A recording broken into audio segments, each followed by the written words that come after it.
What's up, y'all? It's your boy C coming back at you with another episode of C's Retro and Garage. As usual, I'm coming to you from outer space here in the free state of Florida. Gonna do a little brake work on the 2016 Buick Encore. This one's easy peasy lemon squeezy, and this is how you save yourself a few bucks, and I'll show you the why afterwards. And your jaw should be like this. Stick around, let's get to work.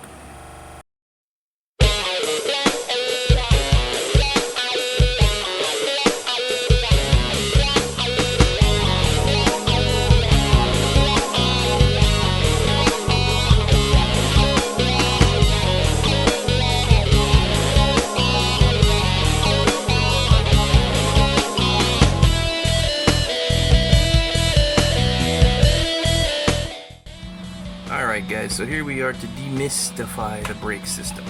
There's not a whole lot to it in reality. It's rotor.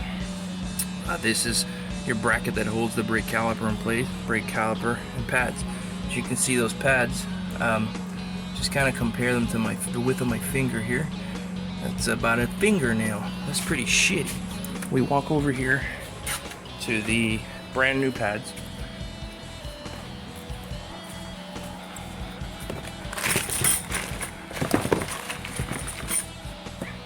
And look at that. You see that? That's a big difference in thickness. So there's really not like a whole science to this shit. We're really just gonna we're gonna remove the caliper. There's really no special technique other than these nuts tend to move around. So clamp these down with a vice grip pliers. I'll show you what it looks like in a moment. And then literally just gonna pull these off, move your caliper out of the way. And yeah, I got a special way of how I do this, and this is kudos to the Junkman 2000. Wherever you are, my man, no longer a Corvette owner, but you're still always in my thoughts every time I'm doing certain things. So let me go get some tools and knock it out. Alright guys, and that's what I was referring to right there. Slap your vice grip plier right on that nut, and what it's going to do is eventually it's going to keep that nut from turning. Go ahead and just take your wrench, pop this off, be patient with it. As always, I spared you kind of the details. Safety first. There's a chuck in the back, you know, it's jacked up. Get your wheel off, out of your way. Some people for this one like to actually stick it under, kind of like a last resort, a bit of a jack stand, whatever the case may be. But this is it. Take your wrench and pop this sucker off. Alright guys, this is what I was talking about. Take the caliper right off. For the super curious, the bolt is 10 millimeters. Okay, I just grab a shoelace and kind of tie it right there. As you can see, the brake line is a little bit snug. You can pop this off. I don't recommend it. Just tie it out of the way for extra security, in case it gets, you know, jiggled around a little bit. You do not want this to get broken. Trust me. There's nothing scarier than stepping on the brakes and watching it slip. So now you come down here. You can see all the rusty shit. Very gross. This is easy. Exactly as it looks. Flathead. Okay. Pop it right off. Now, keep in mind that brake pads have an indicator. Okay.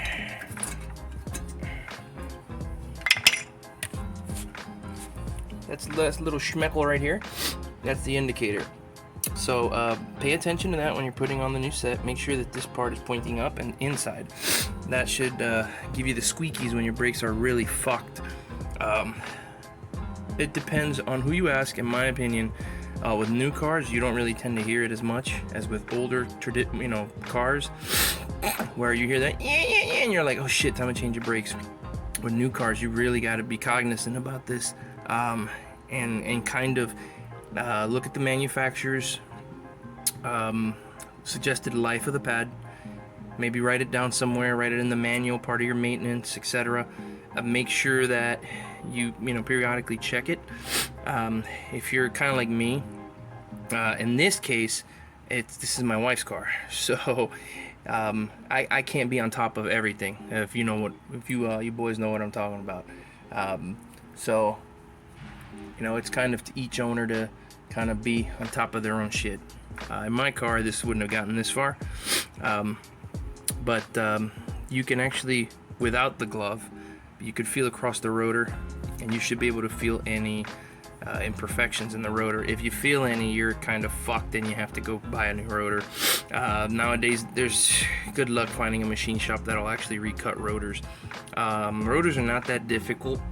Yes, it's an extra step, you know, popping these guys off. Of course, you got to remove the bracket, pop them off, whatever. We're not going to do that because it's not necessary. I've already given these a feel. I learned this from a buddy who was a detailer. He would take the plastic off his pack of cigarettes and put his fingers in and rub across, and they would give you that extra feel. I mean, I thought he was full of shit, but it actually does work. You can actually feel those things. For those of you who don't smoke, use just some cellophane. You should be able to put around your fingers and feel for those imperfections. Okay, so that's it. Pop them off. Then you got the little, I don't know what these are actually called. I think they're just called, you know, brake pad holders. They're so dirty. I usually just pop these right off with like that. Okay, you will feel them come right off. If you fuck them up, it's okay, because you're gonna replace them. Okay, the brake pads should come with a new set. That's what they look like. You see how they went on? Okay. There are some people that actually love to, and maybe I'll start doing this. Maybe I'll add this to my step. Actually lock it in place. Kind of lock the rotor in place. You know, just basically do that and kind of lock it in place to keep it from moving. I've never had any problem with the rotor shifting, but it seems like, hey, you know what? A little more in this case is actually more. So just pop the other one off the same way. Now, how you clean this is up to you. I do not recommend using anything other than either a wire brush to scrape this shit off. Do wear a diaper on your face to keep from exposure to all this shit. You don't really need this stuff in your system, guys. And also, the best thing, if you have it, although it is a bit pricey and does run out, is if you have brake parts cleaner, which all you have to do is spray it on, wait a few minutes, and then it's clean. And then this shit a lot of times will look just like it did from the factory. And you'll be like, wow, that looks like I have new brakes. But clean it with a wire brush in those surfaces so you have some good adhesion. Some folks I've seen use brake parts lubricant to kind of hold this up there so that it doesn't fall out of place. You can do that too, but don't use anything that is not meant for brakes. This is the probably single most important part of your car that will affect your life, the lives of your passengers, as well as the lives of others around you. Because if you can't stop, you're in a world of crap. And it is a very, very, very, very, very, very, and I cannot add stress or add any more varies of what it's like to step on those brakes and they fail. Okay, at that point it's literally between you and God. So I've gone on enough. I'll just clean this off with a wire brush. Don't need to bore you with that detail, and then just go ahead and slap on the new ones. That's it. Just a quick one, but you could see, like I was saying before, just scrubbing it just a little bit with the brush, you can see the difference. Just hitting that little piece right there compared to what it looked like. That's a big difference, man. It's you want to clean them up, and now it's time to put on the new pads. Do not throw away the old pads. There is a little bit of C's magic with those old pads, and kudos to this one again. You heard me mention them earlier, and I mention them now again. Junkman, if you're out there, buddy, you're still thought of, man. You're still important. Whoops, can't lose that. So I'll show you that one next. Okay, so now to compress the piston. This is actually a lot easier than some people make it out to be, and again, I told you I'd find a use for the old pad. You take one of the old pads, you sit it right there. You got your C-clamp. I'm sure a lot of you have seen these big boy C-clamps. okay? And all you got to do is, in my case, of course, it's going to be a little bit more difficult because I'm doing this with one hand, of course. One day, you know, I will get a tripod, but you kind of get the idea. You know, you tighten this C-clamp, okay? Doing the best I can here on this one. Okay, now you got the C-clamp, being very careful of, you know, the port in the back. Get your C-clamp. It doesn't take much actually to tighten these little bastards. So you got your pad here, you got your C-clamp hitting right there, hitting center. Okay, you want to try to hit the center of it right about there. Okay, and just tighten. This is where you tighten. As you can see, that piston there is starting to compress. Oops.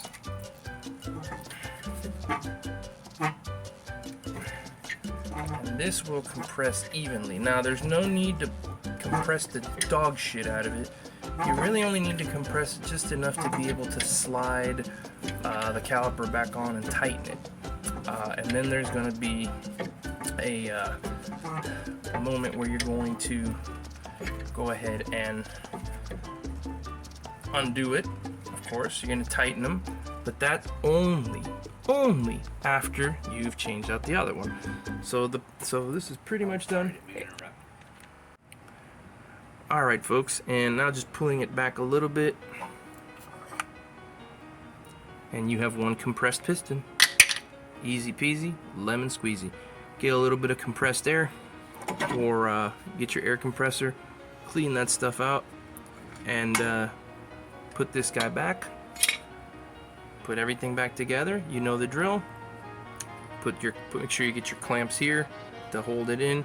Let me look up the torque specs. I will include that later, what the torque specs are. My guess is they're probably going to be somewhere between 20 and 40 foot-pounds. Not 100% sure, but I am going to look them up and I will include that just so you are aware. Alright guys, just a quick update. It's 21 foot-pounds for these guys. You know me, I like to round up, so it's going to be 25 for me. In this case, it's going to be easier to just go from the bottom, okay? First time you've ever seen this with a torque wrench, you just wait and hear that click.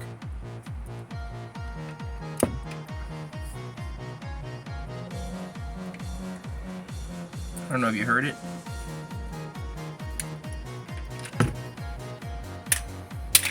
Do the bottom one, remove your stand, bring the car down, you're done, move on to the next wheel.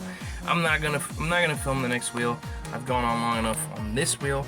I'm just gonna go ahead and do the other wheel, and then we'll go ahead and jump to how to compress your brakes. A little bit of an old school method. It's actually pretty much what these guys do. It's just an extra step that I learned from an old school mechanic. Alright, so you got your tires back on, you did everything. Now you're gonna, this is the part where it gets a little scary, but relax. It's perfectly normal. Remember that you have to recompress the piston. Okay. I'm not sure how good I'll get in there with my foot. Here's the brake, and you'll feel it go all the way down. 1. On the second one, it should harden a little bit. 2. On that third one, you'll feel it goes about halfway down only. But keep pushing, pushing, pushing, pushing. By the fourth one, you'll feel it's nice and hard. There you go. And at that point forward, you're gonna feel it just gets a little bit harder and harder every single time. And that's about it as far as compressing the piston. The next step is, you can keep repeating this process. It's also a good time to check your master cylinder, the health of your master cylinder, to look for any leaks. Remember that these cars, it's a very brittle plastic. They're, the parts they're made in Korea. I don't slag Korean stuff. Koreans usually make good stuff, but let's be real. Some of these parts do come from China. and there might be an issue with quality control, so you need to be very cognizant of the fact that your master cylinder could be brittle. Remember that it gets hot, so you check the health of it. Check around the little edges of the cylinder where you pull the cap off and see it might be leaking, or look for any leaks. If that's the case, it's probably best to not mess with it right now, and you're gonna probably have to replace the master cylinder anyway. This car has 78,000 miles. I believe 90 is the point where you're supposed to switch out your brake fluid. That's going to be the time where you're really going to want to deal with it. But you just make sure that you don't see any real bad leaks. You might see a little leak there. If it's coming out from around the rim, then you know what it is. You probably have a little too much fluid. It's natural when you compress the piston that a little bit of that fluid's going to kick up, obviously, and might force its way out. But at least now you kind of know, okay, keep eyes on it when you look under the hood and refill your windshield washer fluid, and you check your fluid levels.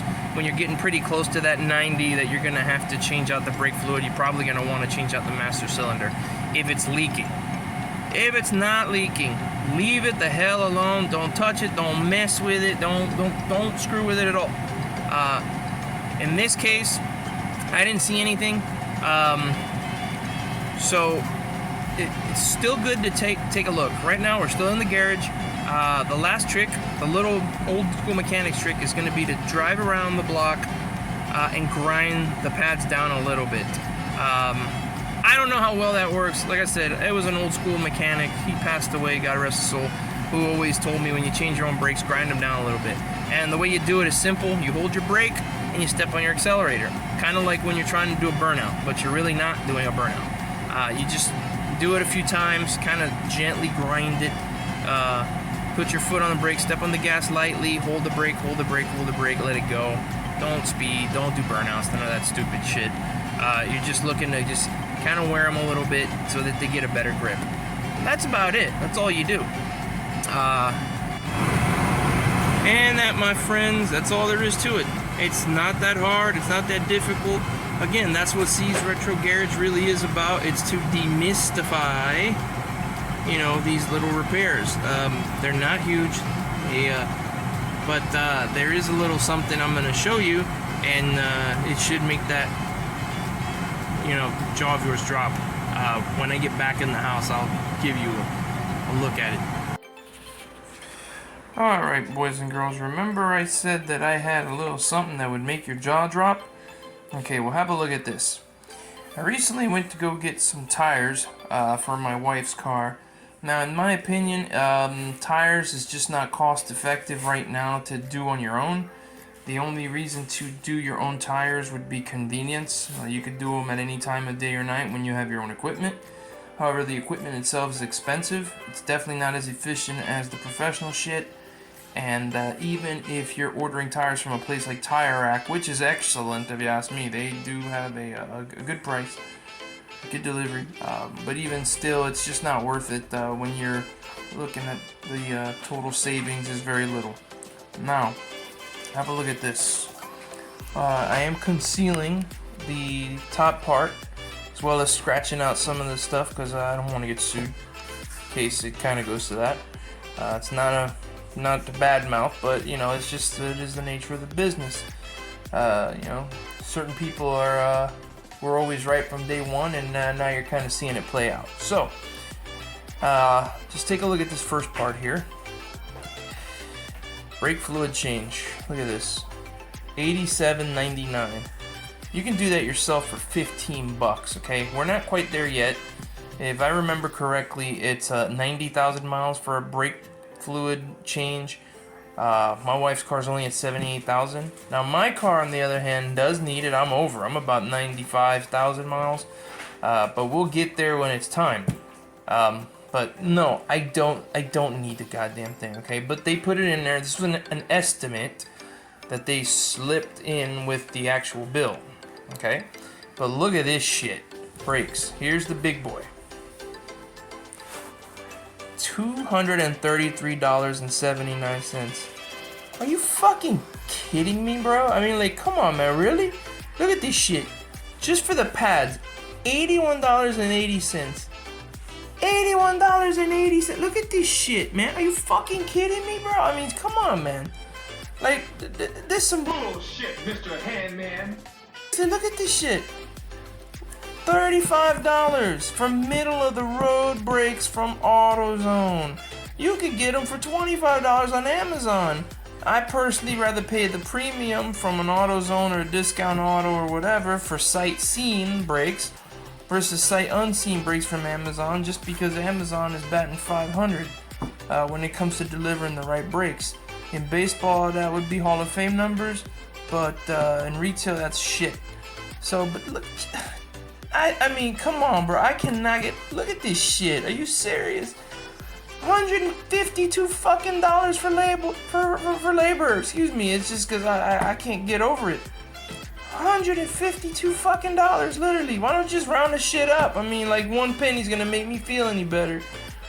Alignment, $99.99. Ooh, that's pure profit. Now, those of us who know how to do wheel alignment the old-fashioned way, using tape measures and cones, it's a pain in the ass.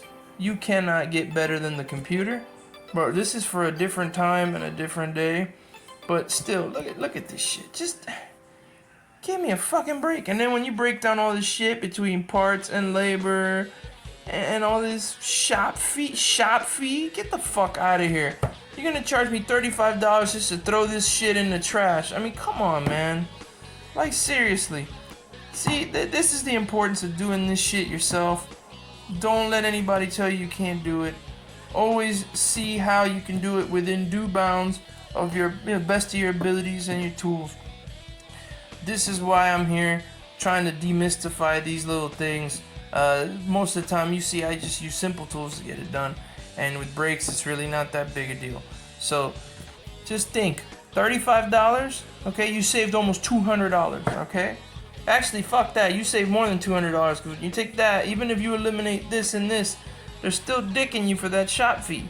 And then between taxes and all this shit, come on, man, seriously. So anyway, now this is it. Now you see why it's important to know how to do things yourself. And that's it. I'm at the end. So thanks for stopping in. Once again, this is your boy C, reminding you to stay safe, be ye kind one to another, and peace out. And I'll catch you on the next one.